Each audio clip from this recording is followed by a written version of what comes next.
कदाचित येणाऱ्या डीएमआर मध्ये आपल्याला ह्याच्यापेक्षा हार्ड क्वेश्चन विचारले जाऊ शकतात. मित्रांनो, हे जे क्वेश्चन्स आपण बघणार आहात हे बघण्यामागचं कारण असं आहे की याच्यानंतर आपल्याला एक आयडिया येईल की अशा टाईपचे क्वेश्चन डीएमआर मध्ये विचारतात. कारण हे जे क्वेश्चन्स आपण बघतोय हे क्वेश्चन 2023च्या डीएमआर मध्ये विचारलेले. जय हिंद मित्रांनो, कसे आहात तुम्ही? तर आज आपण घेणार आहात डीएमआर सिरीजचा पार्ट 2, ज्याच्यामध्ये आपण 10 मिनिटांमध्ये 10 क्वेश्चन बघणार आहात. तो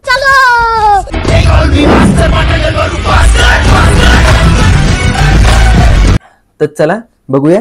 question 1. This phase typically take place from day 6 to 14. During this time the level of hormone estrogen rises, वाढतो, which cause the lining of your uterus, the endometrium, to grow and thickness. Question काय म्हणतो सगळ्यात आधी लक्षात घ्यायचं, गडबड करायची नाही. नसता रिटा मोकळा होतोय. तू समजा? हाँ. नाही तू समजा नाही.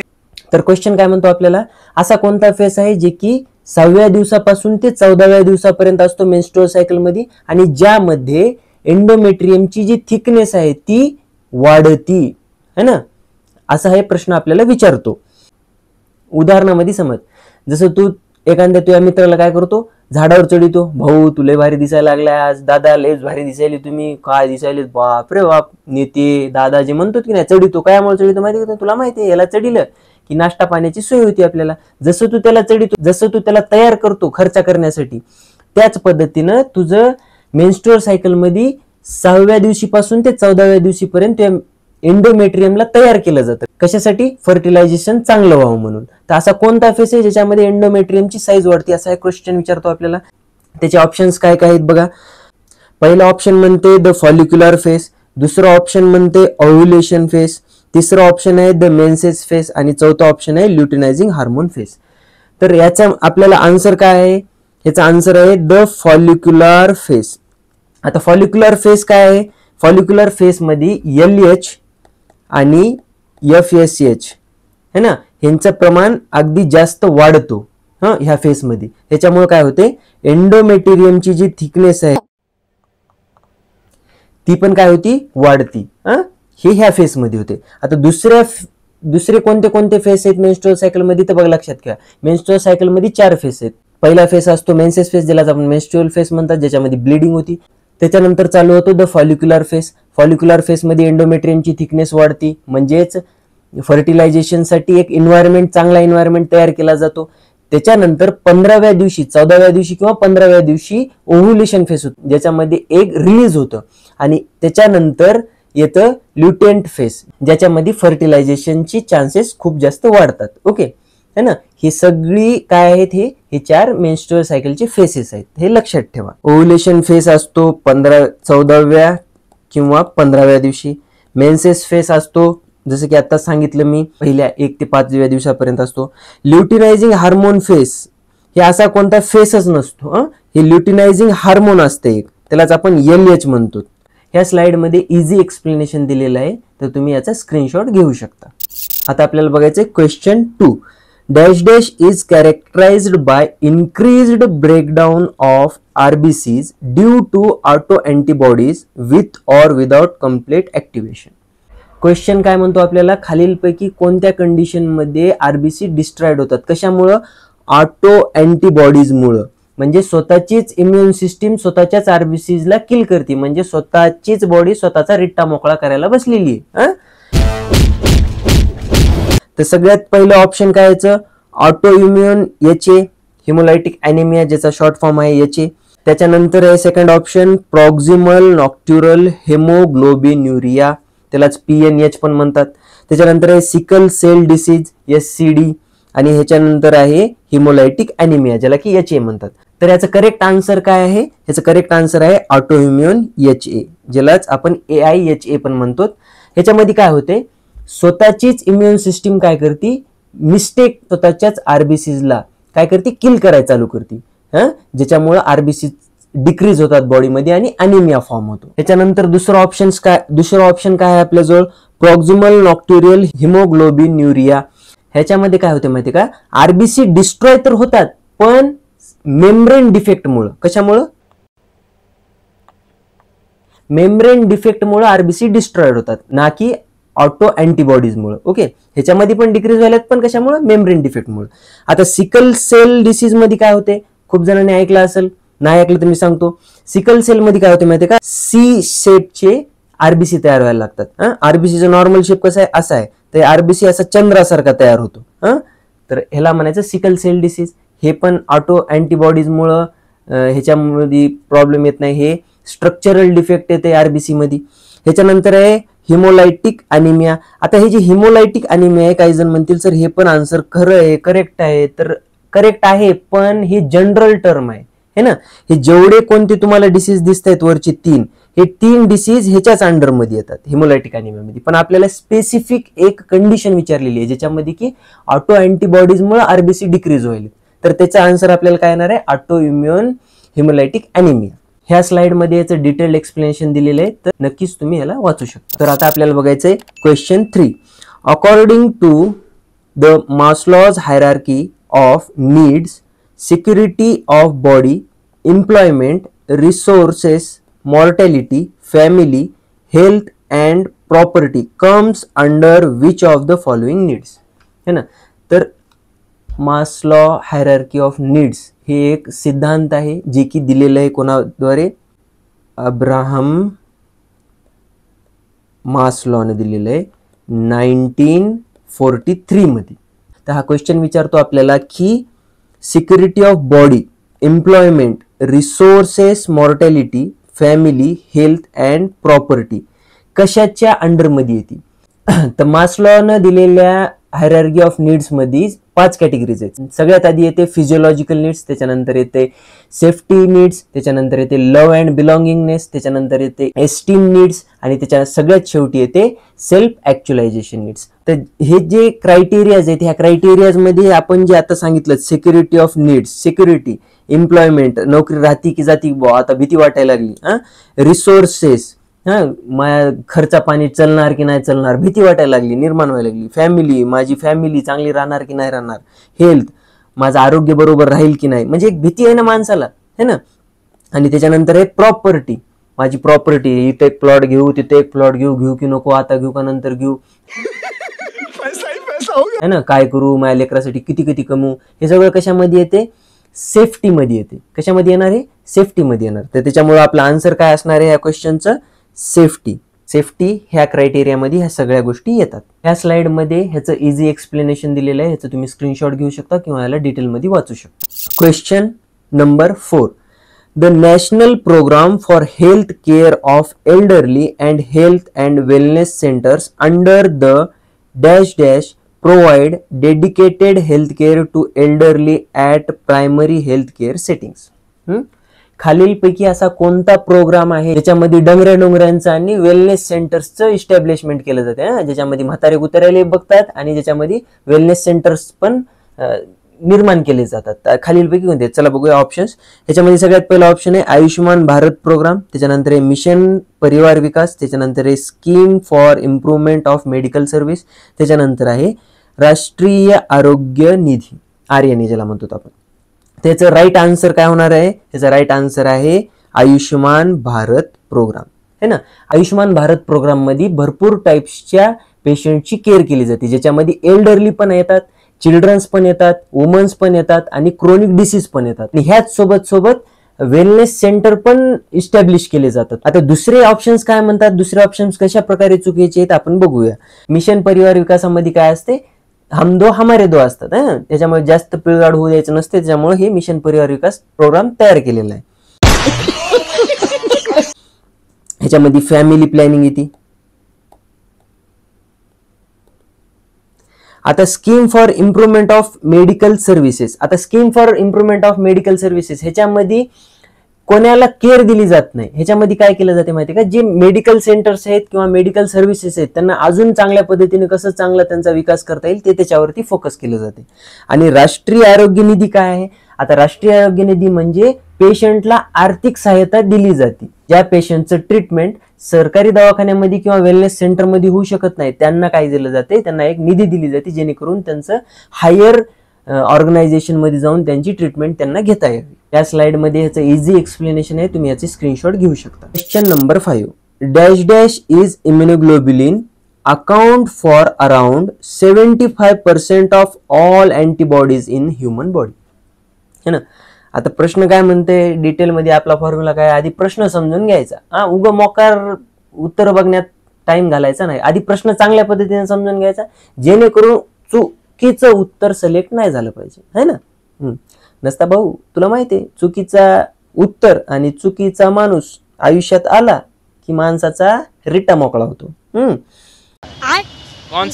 तर बघा ऑप्शन्स काय काय आहेत. तर बघा क्वेश्चन काय म्हणतो आपल्याला, खालीलपैकी कोणता इम्युनोग्लोब्युलिन आहे ज्याचं पर्सेंटेज बॉडीमध्ये 75% असतं. हे आपल्याला क्वेश्चन विचारलेलं आहे. तर इम्युनोग्लोब्युलिन किती टाइप्सचे आहेत, तुम्हाला जर सोप्या पद्धतीने लक्षात ठेवायचे असेल तर एक निमोनिक लक्षात ठेवायचं, GAMED, गेम्ड. तो हा गेम झाला. तो गेम बजाना. G for IgG, A for IgA, M for IgM, E for IgE आणि D फॉर IgD. आता ह्याच सोबत ह्याचं तुला मी पर्सेंटेज पण सांगतो, कोणता इम्युनोग्लोब्युलिन किती पर्सेंट असतो बॉडीमध्ये. आता IgG जे आहे हे इम्युनोग्लोब्युलिन बॉडीमध्ये असतो 75%. किती पर्सेंट असतो, 75% असतो. नॉर्मली जर बघितलं गेलं तर 70 to 75% आपण याला म्हणू शकतात, है ना. ह्याचं काम काय आहे बॉडीमध्ये, लॉंग टर्म प्रोटेक्शन प्रोव्हाइड करते. वॅक्सिनेशनद्वारे जेव्हा आपण अँटीबॉडीज शरीरामध्ये इंट्रोड्यूस करतो त्यांना स्टोअर करून ठेवते आणि त्यांच्या जी येणाऱ्या भविष्यामध्ये कोणते डिसीज असतील त्यांच्यापासून आपल्या शरीराचं रक्षण करते. IgA जे आहे हे आपल्या बॉडीमध्ये 15 ते 20% असतो. किती पर्सेंट, 50 to 20%. हे कुठं कुठं प्रेझेंट असतो मास्तर, हे आपल्या सलायवामध्ये, आपल्या टीयर्समध्ये, अश्रूंमध्ये आणि म्युकस मेम्ब्रेनवर प्रेझेंट असतो, जे काय करतो बॅक्टेरियापासून आपली प्रोटेक्शन प्रोव्हाइड करतो. त्याच्यानंतर आहे IgM, हे 10% पर्यंत ह्याचा रेशो कमी जास्त होत राहतो, है ना. हे सगळ्यात आधी ऍक्टिव्हेट होतो जेव्हा पण तुमच्या बॉडीमध्ये बॅक्टेरियल इन्फेक्शन होतं ना, ह्याला फर्स्ट इम्युनोग्लोब्युलिन पण म्हणतात, जे की डिफेन्स मेकॅनिझममध्ये खूप महत्वाचा असतो. ह्याच्यानंतर आहे IgE. IgE जे आहे हे 0.01% प्रेझेंट असतो बॉडीमध्ये. आणि ह्याच्यानंतर आहे IgD, हे 1% प्रेझेंट असतं. तर आपला आन्सर तुम्हाला कळाला असेल. आपला आन्सर काय आहे याचं, IgG, G फॉर ग्रेटर. ह्याचं पर्सेंटेज सगळ्यात जास्त आहे बॉडीमध्ये. ह्या स्लाइडवरती याचं इझी एक्सप्लेनेशन दिलेलं आहे, तर ह्याचं तुम्ही स्क्रीनशॉट घेऊ शकता. Question number 6, following are the concepts of primary health care centre except. तुम्हाला आधीच सांगितलं होतं मी, क्वेश्चन चांगला लक्षात घ्यायचा. इथे एक शब्द आला एक्सेप्ट. हे शब्द भाऊ, ह्या शब्दापासून सावध राहायचं. हे शब्द बरोबर उत्तर पण चुकीचं करू शकतं. तर क्वेश्चन काय म्हणतो आपल्याला, खालीलपैकी सगळे कन्सेप्ट आहेत कशाचे, प्रायमरी हेल्थ केअर सेंटरचे, पण एकाला सोडून. कोणता पण एक सोडून बाकीचे सगळे काय आहेत, प्रायमरी हेल्थ केअर सेंटरची कन्सेप्ट आहेत. तर ऑप्शन्स काय काय आहेत आपल्याजवळ, multidisciplinary approach for the quality approach towards patient care. Second option काय म्हणते, addressing the broader determinants of health through multi sector policy and action. Integrated health service to meet people's health need throughout their lives. त्याच्यानंतर improving individuals family and community to make changes of their own health. तर ह्याच्यामधून मला काय लक्षात आलं की multidisciplinary approach for the quality approach towards patient care हे primary health care सेंटरमध्ये होत नाही. मल्टीडिसिप्लिनरी केअर कशामध्ये होती, जे मोठे ऑर्गनायझेशन असतात, जे मोठे हॉस्पिटल्स असतात त्याच्यामध्ये मल्टीडिसिप्लिनरी ऍक्शन्स घेतले जातात. तर हे आहे आपला करेक्ट आन्सर. त्या स्लाइडवरती ह्याचं इझी एक्सप्लेनेशन आहे, तर याचं तुम्ही स्क्रीनशॉट घेऊ शकता. दोस्ता, व्हिडिओ जर आवडत असेल ना तर व्हिडिओच्या लाईक बटनवर स्टेथोस्कोप फेकून आण. क्वेश्चन 7 काय म्हणते आपल्याला, the mother becomes reliant on her health care provider or support person in decision making and performing daily activities during this phase. Question सगळ्यात आधी लक्षात घ्यायचं चांगल्या पद्धतीने. काय म्हणते क्वेश्चन आपल्याला, खालीलपैकी असा कोणता फेस आहे ज्याच्यामध्ये मदर प्रेग्नन्सी डिलिव्हरीच्या नंतर ज्याच्यामध्ये मदर डिपेंड असती दुसऱ्या लोकांवरती, कशासाठी, डिसिजन मेकिंग साठी आणि केअरसाठी. ती स्वतः करू शकत नाही, त्याच्यामध्ये तेवढी कॅपॅसिटी नसते, म्हणून ती काय असते, दुसऱ्यावर डिपेंड असते. असा कोणता फेस आहे खालचा? डिलिव्हरीच्या नंतर 3 फेस असतात, त्याला आपण रुबिन्स फेस म्हणतात. 3 असतात ते. पहिलं असतं टेकिंग इन फेस, दुसरं असतं टेकिंग होल्ड फेस, आणि तिसरं असतं लेटिंग गो फेस. तर टेकिंग इन फेस मध्ये काय असते? टेकिंग इन फेस डिलिव्हरी झाल्या असतं, ज्याच्यामध्ये आईमध्ये ताकद नसती, ज्याच्यामध्ये आई ड्रॉन झालेली असती, है ना, कोणत्या त्याचा मूड डिस्टर्ब झालेला असते, पेन असते बॉडीमध्ये, त्याच्यामुळे ह्या फेसमध्ये मायला स्वतःहून काहीच करता येत नाही. त्याच्यानंतर जे होल्ड फेस आहे, ह्याच्यामध्ये आई शिकायला चालू करते की बेबीची केअर कशी करायची, कशा पद्धतीनं पेन मॅनेजमेंट करायचं, है ना, ह्याच्यामध्ये आई शिकायला चालू करते. आणि सगळ्यात शेवटचा जे फेस आहे लेटिंग गो फेस, ज्याच्यामध्ये आई फुल्ली आता कॉन्फिडन्स झालेली असती, स्वतःची केअर पण घेऊ शकते आणि लेकराची काळजी पण घेऊ शकते. तर ह्याच्यामुळे मधून आपल्याला काय कळालं? जे लेटिंग इन फेस आहे ह्याच्यामध्ये आई स्वतःहून स्वतःची काळजी घेऊ शकत नाही. टेकिंग इन फेस, हे राईट आन्सर आहे. ह्या स्लाइड वरती ह्याचं इझी एक्सप्लेनेशन आहे, तुम्ही ह्याचं स्क्रीनशॉट घेऊ शकता. काय मास्तर सांगायला लागलाय आम्हाला बार बार स्क्रीनशॉट घे स्क्रीनशॉट घे? अरे भाऊ तुझ्या कामाचे म्हणून सांगायला लागलो, नाही घ्यायचं नको घेऊ, मला काय करायचंय. आता बघूया आपण क्वेश्चन 9. क्वेश्चन 9 काय म्हणतो? Client, I hate taking all these medicines. It makes me feel numb. ह्याच्यावरती नर्स म्हणते, नर्स मेकिंग आय कॉन्टॅक्ट, डोळ्यात डोळे घालून, येस आय अंडरस्टँड. आता हे झाली कन्व्हर्जेशन. तर क्वेश्चन काय म्हणतो आपल्याला? This scenario narrates an example of which type of therapeutic communication technique. हे जे नर्सचं आणि पेशंटचं कम्युनिकेशन झालं, हे कोणती टेक्निक दाखवतोय हे आपल्याला क्वेश्चन विचारलेलं आहे. ह्याचे ऑप्शन्स आहेत फोकसिंग, दुसरा ऑप्शन आहे क्लॅरिफिकेशन, तिसरा ऑप्शन आहे एक्सेप्टन्स, आणि चौथा ऑप्शन आहे एक्सप्लोरिंग. जेव्हा नर्स म्हणायली येस आय अंडरस्टँड, म्हणजे ती काय करायली? एक्सेप्ट करायली, हा मला कळायले बाबा, तुझ्या भावना मायापर्यंत पोहोचायला. आता ह्याला काय आन्सर काय असेल आपलं? एक्सेप्टन्स. आता अदर ऑप्शन्स काय म्हणतात? कशा पद्धतीने ही टेक्निक वापरली जाते अदर ऑप्शन्सची? आता फोकसिंग करणं म्हणजे बरोबर ऐकणं, पेशंट काय म्हणतोय आपल्याला, पेशंटच्या कंडिशन्स, पेशंटच्या जे चीफ कंप्लेंट्स आहेत ते बरोबर ऐकून घेणं, ह्याला म्हणतात आपण फोकसिंग करणं. त्याच्यानंतर आहे क्लॅरिफिकेशन करणं म्हणजे काय करणं? पेशंट जर तुला म्हणला येऊन की माझी छाती दुखायली, तर पेशंटला म्हणायचं नाही दुखत असते हो, तेवढा कुठं ताण घ्यायली तुम्ही, दुखत असते, नॉर्मल असते. ह्याला क्लॅरिफिकेशन म्हणतात का नाही? पेशंट जर म्हणाले तुला की छातीत दुखायली, तर पेशंटला विचारायचं, अजून क्लॅरिफाय करायचं की छातीच दुखतीये का पोट दुखते, क्लॅरिफाय करायला तू, ह्याला म्हणतात क्लॅरिफिकेशन. त्याच्यानंतर येते एक्सप्लोरिंग. आता पेशंट जेव्हा म्हणतो तुला की बाई मला चेस्ट पेन व्हायला, माझ्या छाताड दुखायली, तर त्या टायमाला एक्सप्लोर करायचं पेशंटचे जे सिम्पटम्स आहेत त्यांना. कसं एक्सप्लोर करणार?